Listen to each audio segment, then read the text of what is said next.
My ex texted, "I'm pregnant. It's yours." I didn't reply. I blocked her. Months later, I found out my silence saved me from a relationship that nearly destroyed her. It was a regular Thursday night, the kind that fades into the week without leaving a mark. I'd finished a late dinner and washed the plate by hand, letting the water run until the steam fogged the window. Old playlists hummed from a speaker on the counter, songs from road trips and cheap diners and nights that felt bigger than they were. My phone buzzed. One notification. One name I hadn't seen in 6 months. Emily. My chest went tight. We hadn't spoken since the breakup. Messy. She walked out with a weekend bag and a look that said she was done trying. The last thing she told me was, "You'll regret not fighting for me." I told her I was tired of fighting anyone, especially the person I loved. She left 2 days later. I thumbed the screen and opened the message. "I'm pregnant. It's yours." 4 words. The room seemed to narrow around them. The music kept playing, but it felt far away, like it belonged to some other place where life made sense. I set the phone on the counter and braced my hands against the edge. 6 months since we talked. 6 months since she left. I ran the timeline in my head, counting backwards, one calendar page at a time. The dates were tight. Too tight. My mind jumped through a dozen possibilities and landed nowhere solid. I picked up the phone again. There it was. A little gray bubble. No greeting, just the kind of sentence that changes a life. Doubt rolled in first. What if she was telling the truth? What if I ignored this and spent years wondering about a child who looked like me?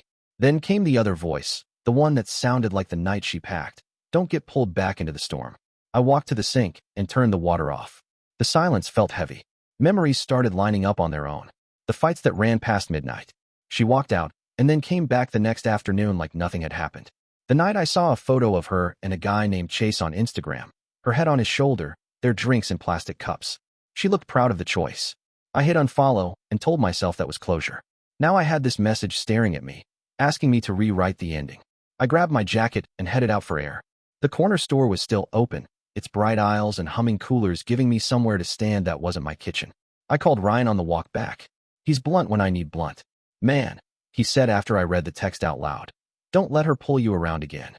You told me she's with someone, right?" "Yeah," I said. "Chase." "Then why is she texting you? Think about it." He didn't raise his voice. He didn't need to. I could hear the warning in the quiet. I told him I'd figure it out and hung up before I started second-guessing out loud. Back home, I sat on the couch and opened the thread again. My thumbs hovered over the keyboard. I typed, "When did this happen?" The words glowed in the message box, ready to go. They looked small. They looked like me walking back into a room I'd already left. I pictured what would come next, screenshots, arguments about dates, her telling me I owed her, me trying to be reasonable while the ground moved under my feet. I pictured the old loop spinning up again. I hit backspace, slowly at first, then faster, until the line was empty. I locked the phone and dropped it beside me. The speaker in the kitchen switched to a new song from the old playlist. It should have felt comforting. It didn't. I leaned my head back and focused on breathing steadily, 2 counts in, 2 counts out, like a metronome for my nerves. For a long time I just sat there. The room was the same as it had been an hour earlier. Same couch, same lamp, same quiet hum from the fridge, but it all felt tilted. I wasn't sure what to do, so I did nothing. I didn't reply. I didn't move the conversation forward. I let the night pass with the screen dark and the words still hanging in the air, waiting for me to give them a path. I didn't. I stared at my phone again the next morning. No new messages. Just that one line sitting in the thread like a weight. By the time I finished my coffee, I'd almost convinced myself it would end there. No follow-up, no drama, just silence. Maybe she'd realize I wasn't responding and let it go. Then, around noon, another text lit up the screen. "You have no idea what you're doing. You're going to regret this." I read it twice. Once for the words, once for the tone. It wasn't a plea. It was pressure. That's what got me. 6 months of nothing. And this was her return? No, "Hey, can we talk?" No explanation. Just accusation and guilt. Something in me shut down. I wasn't angry. I was tired. Tired of being pulled into circles that never ended. So I did what I never thought I'd do. I blocked her. For the first time in months, I felt a strange calm. Like a window finally closed on a storm that had lingered too long. But that calm didn't last. That night, lying in bed, my mind wandered back. I replayed everything. Her voice, her laugh, her leaving, that message. The quiet hum of the ceiling fan didn't help. It just gave rhythm to thoughts I didn't want. Morning brought no answers.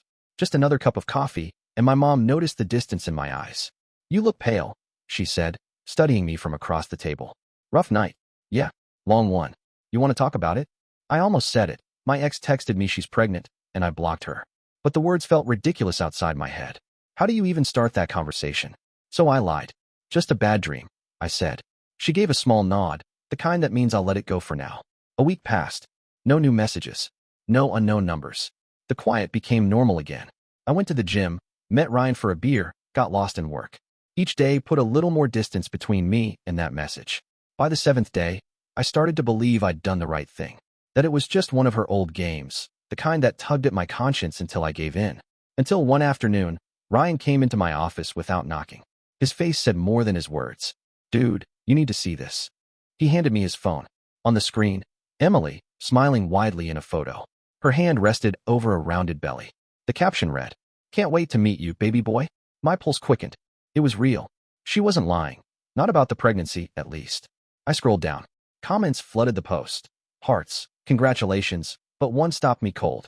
Chase wrote, "Our little family." I just stared. She looked happy. He looked proud. And there it was, our little family. Ryan placed a hand on the desk. "Guess it's his," he said quietly. I didn't reply. I just nodded, eyes still fixed on the photo. Relief spread first, the kind that comes when a door finally locks behind something you don't need to chase.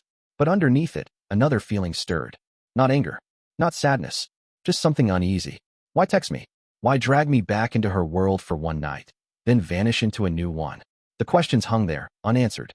I told myself it didn't matter anymore, that she'd made her choice, and I'd made mine. Still, that single message lingered in the back of my mind, a quiet echo I couldn't shake. "I'm pregnant. It's yours." It should have faded, but it didn't. For days, that photo stayed in my head. Emily smiling, Chase's comment below, our little family. Ryan was right. It wasn't mine. The proof was there, public, wrapped in blue hearts and baby emojis. Still, I couldn't shake the unease. Not anger exactly, but something restless, like there was more I didn't see. I told myself I should be relieved. She wasn't my responsibility. I'd escaped a mess before it began. Yet every time my phone buzzed, I half expected another message, one that never came. Nights were the hardest. I'd sit by the window, city lights flickering below, replaying that line over and over. "I'm pregnant. It's yours." 6 months gone, and still she reached back to me with that? Eventually, life crept back into its rhythm. Work, groceries, the quiet moments that fill the edges of a week. On weekends, I'd catch a game with Ryan or go for long walks just to stay out of my own head. The routine helped, but not enough to erase the thought that maybe I'd missed something. 2 weeks passed, then 3. By the 4th, I'd convinced myself it was over. Until one night, my phone pinged again. Not a number this time, a message request. I opened it. Megan, her sister. We'd never spoken before. Her message was short. "Hey, I know you and Emily haven't spoken, but there's something you should know." I stared at the screen, unsure if I should open that door again. For a minute, I hovered over delete. Then curiosity won. "What is it?" I replied. She took her time. A few minutes later, the dots appeared. Then her next message came through. "Emily's not okay. Things aren't what they look like online." I leaned back, reading it twice. Those words carried weight. The happy posts, the glowing captions, all just surface. I typed slowly. "What do you mean?" She sent back. "Can we meet? I don't want to do this over text." We agreed on a small cafe the next afternoon. When Megan walked in, she looked tired, not the kind of tired that comes from work, but from carrying someone else's secrets. She spotted me, waved gently, and sat across from me with her hands clasped tight. "Thanks for meeting me," she said. "Of course. What's going on?" She hesitated, glancing around before lowering her voice. "She didn't want me to reach out, but I think you deserve to know what really happened." I stayed quiet. She's been through a lot. Things with Chase, they aren't what you see online. I nodded for her to go on. Megan took a breath, steadying herself. "That text, the one she sent you, it wasn't a trick. She thought it might be yours." I didn't move. The words landed heavier than I expected. "What do you mean, thought?" I asked. "She wasn't sure," Megan said quietly. "When she left, things moved fast. Too fast." She panicked. The timing was close, and she didn't know who to talk to. You were the only one she trusted enough to tell. The cafe noise seemed to fade around us. The low hum of conversation, the clink of spoons against cups. "Trusted me," I said finally. "She's the one who walked out." "I know," Megan said. But she knew Chase wouldn't handle it well. She was scared. I leaned back, processing every word. All the doubts, all the unease. It started to make sense, piece by piece. Megan looked down at her hands. "Things got bad after you blocked her." She tried to explain, but he saw the message before she could. He didn't take it well. Something in her tone told me it wasn't just shouting or arguments. It It was worse. She's staying with me now, Megan added. The baby's his. They did a test. But she's been a wreck. I didn't know what to say. Relief and guilt tangled together, one pulling, one pressing down. After a long pause, I asked, "So why tell me now?" Megan's eyes softened. "Because she still talks about that night. She said if you'd replied, even once, maybe she would have left sooner. Maybe all of this could have been different." The words sank deep. I stared at the table, tracing the grain of the wood with my eyes. Sometimes silence feels safe. The cafe was quiet, but the air between us felt heavy. Megan's words lingered. She said if you'd replied, even once, maybe she would have left sooner. I didn't know how to react. My first thought was denial, that I wasn't responsible for her choices, her silence, or what came after. But beneath that, something softer stirred. Not guilt exactly, but an ache. The kind that comes when you realize life took a turn you didn't see coming, and your silence played a part in it. Megan sat across from me, stirring her untouched coffee. "She's been blaming herself," she said quietly. "But also you. Not in anger, just regret. She thought you'd reply." She kept saying, "He's the one person who would have heard me out." I rubbed my hands together, trying to think. "I don't understand." She ended it. "She left for him." "Why me?" "Because she was scared," Megan said. "She didn't trust Chase. Things between them weren't stable, even in the beginning. When she realized she might be pregnant, she panicked. You were the only person she'd been honest with before it all fell apart." That word, honest, hit harder than I expected. For all our fights, all the ways we hurt each other, we used to tell the truth. Brutally sometimes, but honestly. I leaned back in my chair. "So what happened after I blocked her?" Megan hesitated, then spoke. "She tried to reach you again. Typed out another message. Chase saw it. He lost control.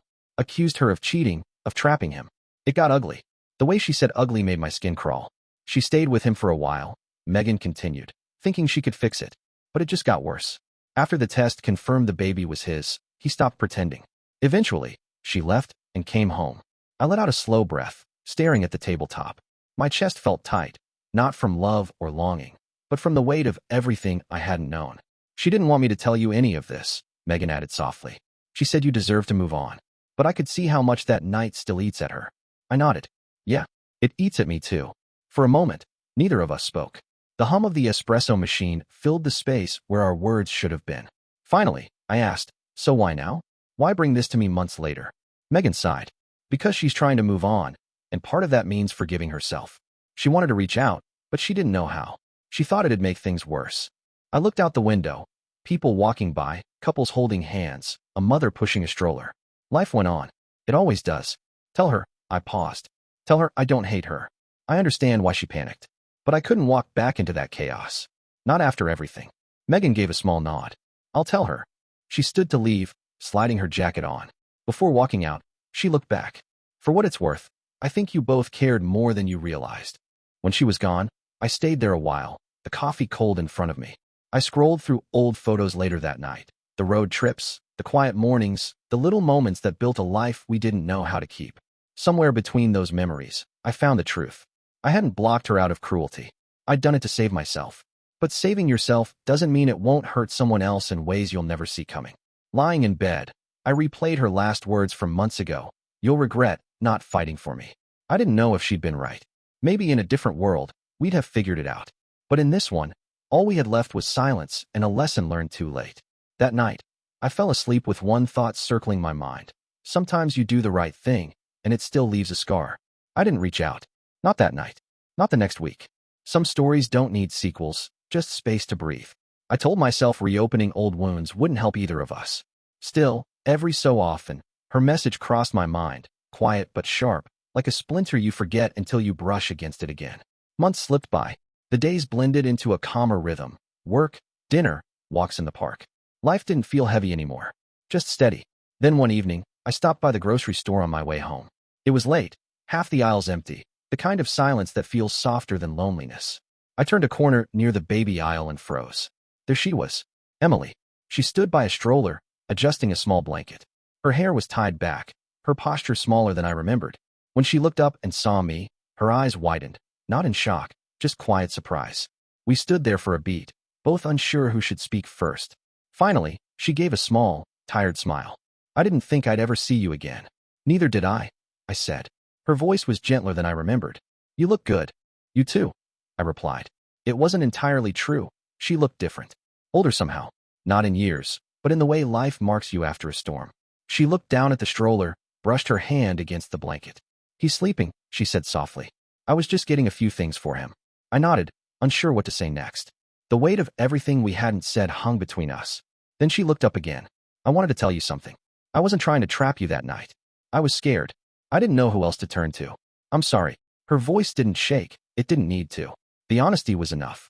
You don't owe me an apology, I said. You did what you thought you had to. I did too. She took a breath, then whispered, you were right to block me. But I wish I'd told the truth sooner. Maybe things would have been different. I looked at her, really looked. The person I once loved wasn't the same anymore. And maybe neither was I. But there was no anger left, no resentment. Just understanding. We stood there quietly for a while, the hum of a nearby cooler filling the space. Then she said something that stayed with me long after we parted. You were always the one who cared. Don't let this make you cold. I watched her walk away, pushing the stroller gently, her hand steady on the handle. That night, I thought about what she said. Maybe caring isn't about fixing things. Maybe it's about surviving the hurt without letting it change who you are. Weeks later, I met someone new. We started talking, no games, no ghosts from the past creeping in between texts. One evening, as we sat watching the sunset, I told her the whole story, the breakup, the message, the silence. She listened, no judgment, just quiet understanding. When I finished, she said, sometimes doing nothing is the hardest choice. You did what you needed to. And for the first time, I believed it. I stopped replaying that night in my head. I stopped wondering about all the what-ifs. Because the truth is, silence can be cruel. But sometimes, it's the only thing that saves you. And sometimes, it saves someone else, too. Just not in the way you expect. I appreciate you watching till the end. Hit that subscribe button and stay tuned for more content.